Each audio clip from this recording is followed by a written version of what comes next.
আসসালামু আলাইকুম বন্ধুরা। এই যে ফাঁকা মাঠটি দেখছেন, এই মাঠেই বসবে আজকে আমার যে কাঙ্ক্ষিত স্থান গুড়ের হাট। সেখানে একটু পরে এখানে পুরো জমজমাট বেচাকেনা শুরু হয়ে যাবে। দেখতেই পাচ্ছেন অলরেডি মানুষজন চলে এসেছে এখানে। এই স্থানটি হচ্ছে ঝিনাইদহ জেলার কোটচাঁদপুর উপজেলার সাবদারপুর ইউনিয়নে।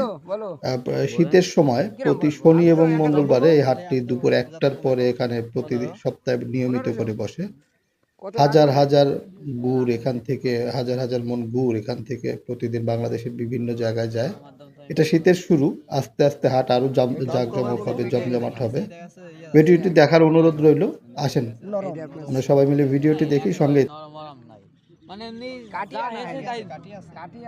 আমাদের ওই যে এরা কোনটা বুমা এরা ওখানেও কি বললো একদিনই তো গুড় হয় না, এই যে এইটা একদিনে